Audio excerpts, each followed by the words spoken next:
આમાં સરકારની મોજ જોઈને જો એનો બાપ આવે, જો આ તમે કાંઈ વિડીયોમાં જોતો જ હોય કે કાંઈ મેં આપણે અન્નક્ષેત્ર ચાલુ કર્યું ત્યાંથી જમવા આવે મારા ભાઈ ને, જ્યાં એનો છોકરો હોય ભગવાનને આના છોકરાની માં ન હોય ને આ બાપ દીકરો બિચારા એકલા રહેતા હોય ને બે કચરો વીણતા હોય, તો આપણે ત્યાં જે 6 મહિનાથી ભગવાન આપણે ત્યાં કાયમી જમવા આવે. તો આ છોકરાને મેં કીધું આ મોગલી અમારા જ્યાં એને બાજુમાં દુકાન છે, તો એ છોકરાને લઈ ગયો ને એમને વાળ કાપી દીધો. મોગલી મારા જેવો જ બિચારો છે, સેવાય કરે ને. આના છોકરાના 1 નંબર જોઈ લે ભાઈ, વાળ કટિંગ બતાવવા દે ભાઈ. આવો 1 નંબર જો કપડા જોઈ લ્યો, 1 નંબર વાળ ચાઇનીઝ કાપી દીધા, કપડાં ટી શર્ટ રેડી જરાક મોટા થયા પણ હવે નાના લઈ આવી. મારા મામા સરકારની ક્યાંકથી આવી જાય ને મેળ પૈસાનો, તો આવા 2-4 છોકરાને લુગડા આપણે લઈ દેવા. એટલે જય મામા સરકારને જઈ લ્યો, તૈયાર કરી દીધો. બરાબર ને ભાઈ? આવો ને ખાવા તમે, હે મજા આવે ને?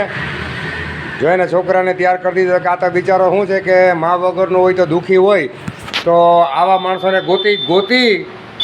ગોતીને આવા માણસોને આવડા છોકરાઓને આપણે રાજી કરવા. એ તો તમને ખબર પડે ને કે આ બિચારા ભગવાન જો એને આનંદથી હોય કે નાના મને એમ કોઈક ચાહે તો આપણે ખુરચી બેસાડીએ. અથવા મારા મામા સરકારની મોજ હોય તો શું ઘટે, તો આવી જ આપણે સેવા કરવી. જય મામા સરકાર, જય મામા સરકાર.